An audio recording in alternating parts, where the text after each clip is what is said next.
For years, the symbol of aviation was the enormous double-decker giants, but the real revolution today is happening almost silently. The Airbus A321, which began its journey as the ugly duckling and merely a stretched version of a standard narrow-body airliner, has suddenly become the best-selling commercial aircraft in history. This quiet killer of competitors is right now brutally dismantling the traditional business models of global airlines and ruthlessly sending legendary models of the past into retirement. But how did a modest modification of a basic short-haul plane manage to capture the global industry, corner the mighty Boeing, and force us all to fly by completely new rules? In this video, we will thoroughly dissect the historic collapse of the old air transport system, explore the brilliant technical market hack devised by European engineers, and reveal how this unique airliner is permanently blurring the line between cheap, low-cost carriers and premium transatlantic aviation. Think back to a standard intercontinental flight. Chances are it involves a grueling layover in a massive airport. Have you ever wondered why aviation has forced us to fly this way for decades? For a long time, the rules of the game were set in stone, and the market was rigidly divided into two castes. This is the classic hub and spoke model. The easiest way to explain its structure is by picturing a bicycle wheel. To get from the edge of one spoke to another, you inevitably have to pass through the very center. In aviation, that center is a giant ant-hill-like hub, such as London Heathrow, Frankfurt Airport, or New York's JFK. Aircraft were designed strictly around this system. The first caste consists of enormous wide-body behemoths like the Boeing 747 or 777. These are the aerial cruise liners. Their job is to take hundreds of people from one hub and laboriously carry them across the ocean to another. The second caste comprises small, narrow-body workhorses, the Boeing 737 and Airbus A320. They would pick you up from the giant hub and distribute you to smaller cities, like flying shuttle buses. Sounds like a perfectly tuned clockwork mechanism, doesn't it? Well, not quite. Ask yourself this: what if you live in Edinburgh and want to fly to Boston? Why should you waste your nerves, time, and extra money on a layover in London? At this point, the perfect system began to groan loudly at the seams. Airlines saw millions of dollars slipping through their fingers due to the growing demand for direct flights between cities that weren't the biggest hubs. Sending a huge Boeing 777 there? That would be pure financial suicide. It would fly half empty and immediately bankrupt the carrier on fuel costs alone. Throughout history, there was only one aircraft capable of saving the day: the legendary Boeing 757. It became a unique mutant in the market, a narrow body, yet equipped with incredibly powerful engines and large fuel tanks. It could easily hop across the Atlantic with 200 passengers on board. For many years, it was the absolute king of the so-called middle of the market. But in 2004, Boeing's management made a fatal, irreversible decision. They permanently shut down production of the 757, blindly betting on other, larger models. Now imagine the scale of the impending disaster. Years went by. The old Boeing 757s were inevitably wearing out and heading to the scrapyard. Airlines realized with horror there was nothing left to fly on their profitable medium-range routes.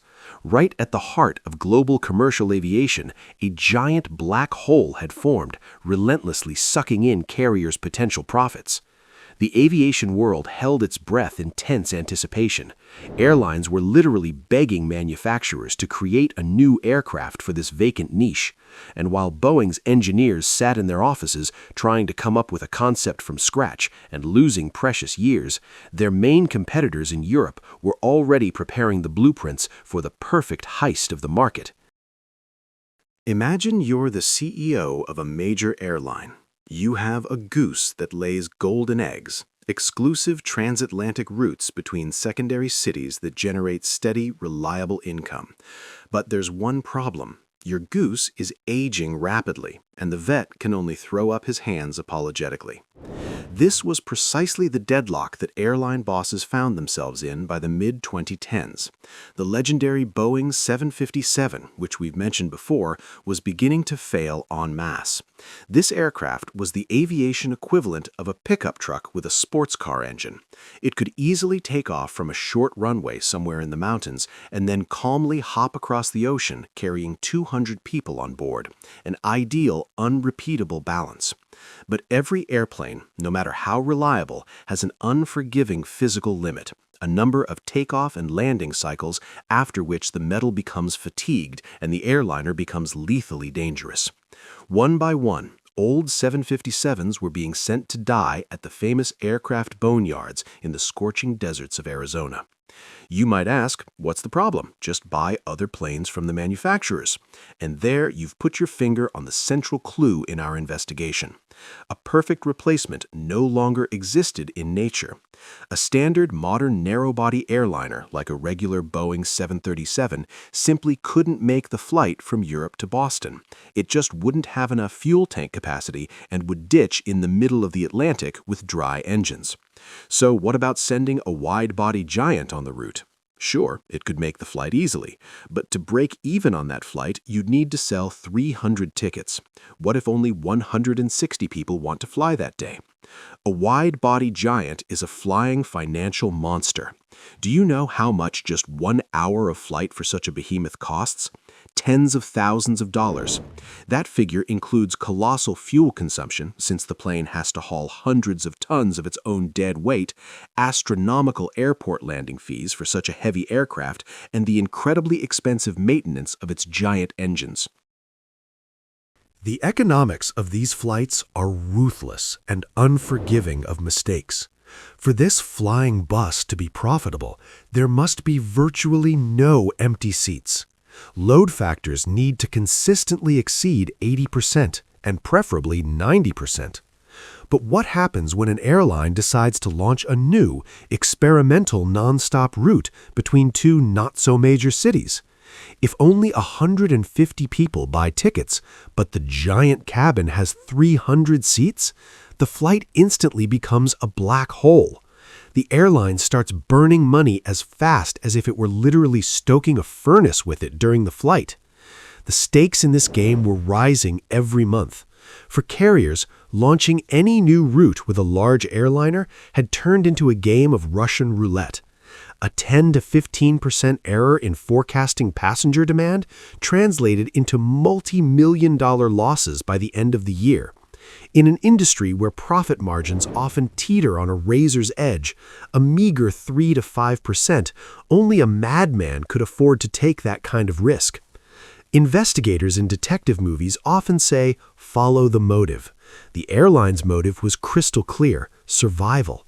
They desperately needed a tool with minimal risk, a light, inexpensive-to-operate aircraft they could throw at testing a new route without the fear of going bankrupt. A jet that would turn a solid profit even if they sold only 120 to 140 tickets. The clock was ticking. Airline executives studied their profitability charts and realized with horror that they physically had nothing left to fly on their profitable routes. The middle-of-the-market niche, valued by analysts in the hundreds of billions of dollars, yawned with a terrifying emptiness. Bosses, in a panic, frantically called headquarters in Seattle and Toulouse. Give us a replacement. Save our routes. Every old aircraft retired meant canceled flights and millions in lost revenue. Logically, Boeing should have saved the day. After all, they were the ones who had created the legendary 757. But instead of decisive action, the American corporation bogged itself down in endless meetings trying to design a brand new clean sheet concept. Imagine your house is on fire.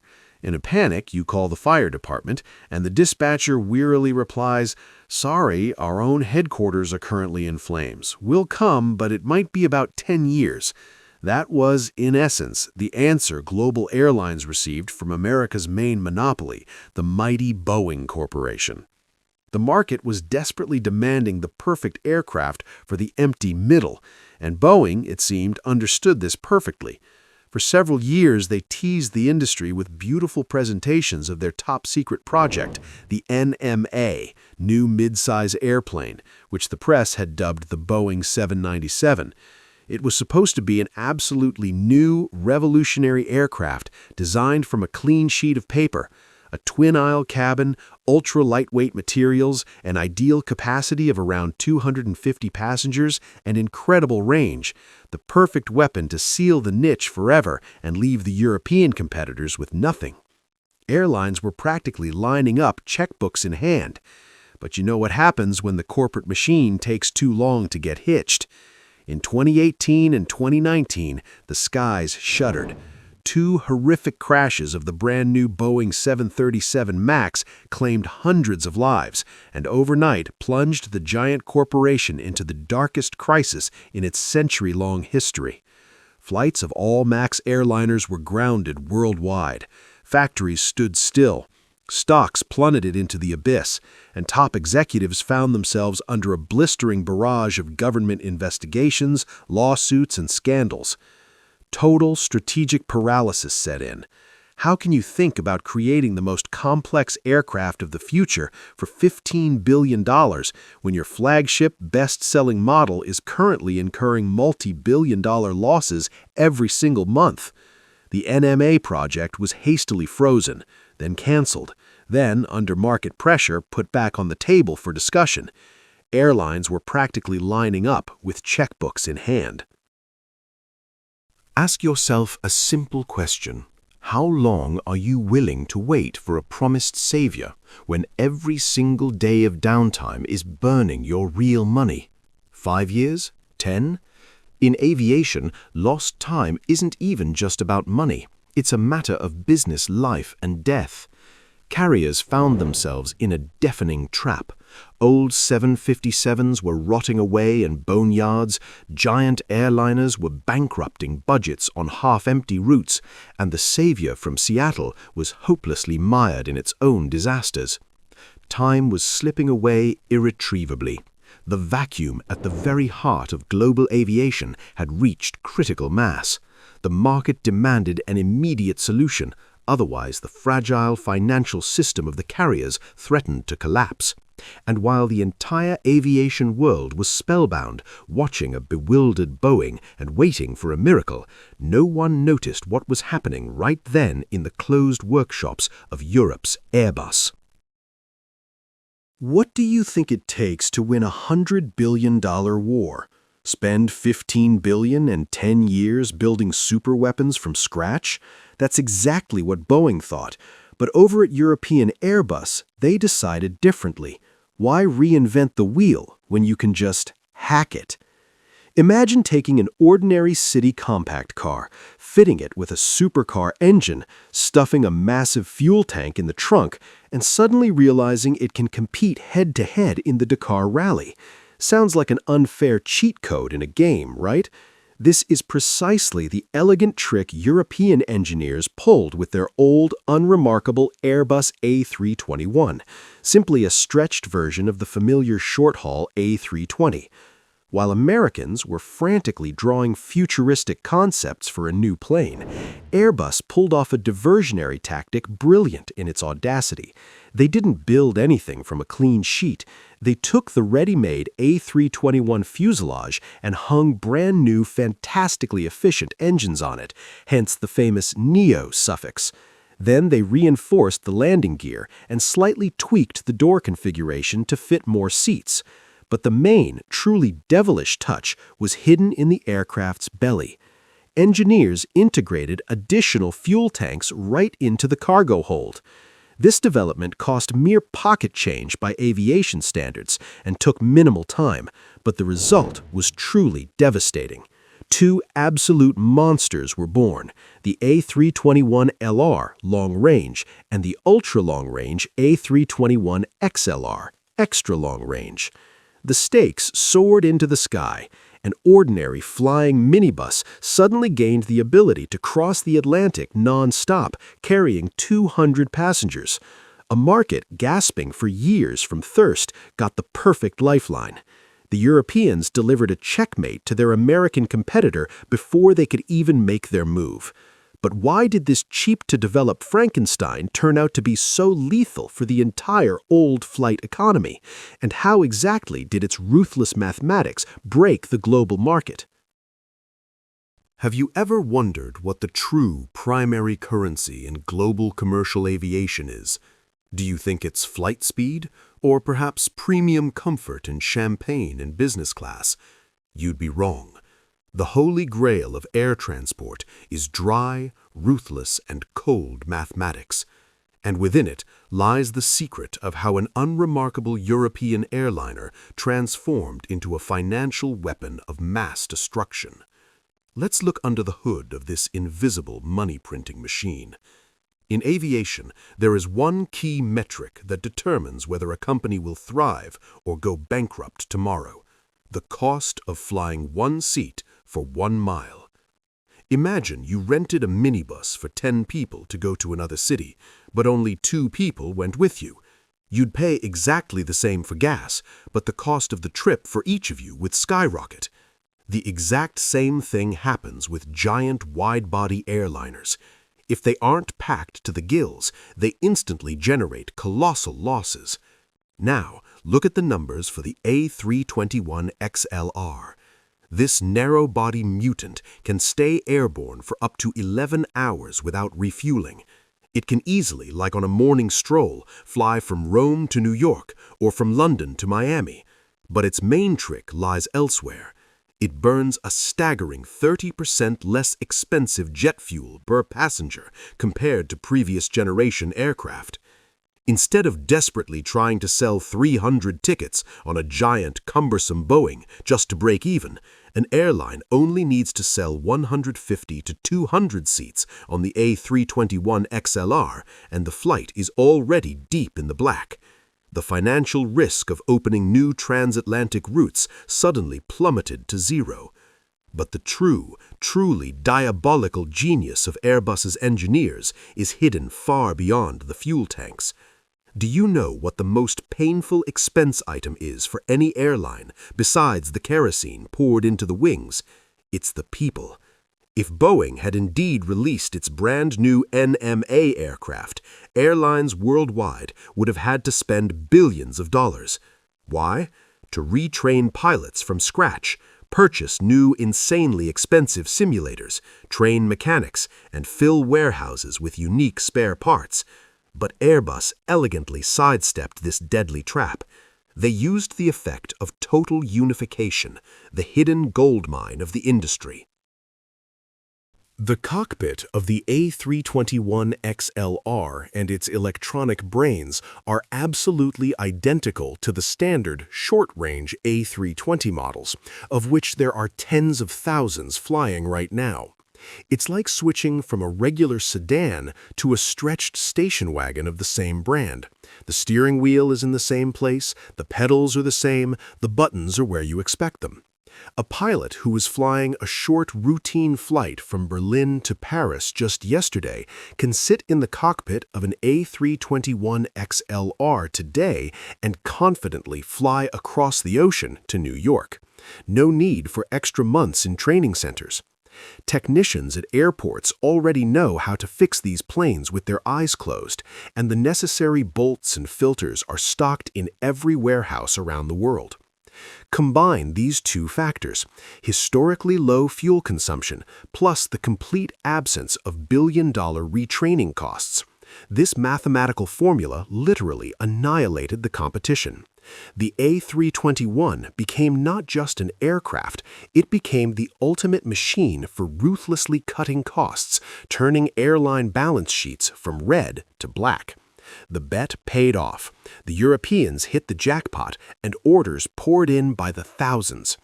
But while traditional airlines were celebrating their financial rescue, no one noticed a new, far more aggressive and unpredictable player entering the room.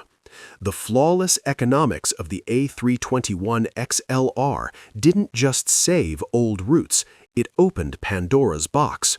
What do you think will happen to the established elite market when the keys to this cheap intercontinental superweapon suddenly fall into the hands of the world's most ruthless low-cost carriers? Imagine two parallel worlds that were historically never meant to intersect. In the first, a glittering, exclusive club of legacy airlines, monopolizing long-haul transoceanic flights and dictating astronomical ticket prices with impunity. In the second, a bustling, Spartan world of no-frills, low-cost carriers, where you pay for every sip of water, but you can fly to a neighboring country for the price of a nice dinner. Now, ask yourself the critical question. What happens if you blow up the concrete wall between these worlds? That's precisely what the Airbus A321 XLR has done.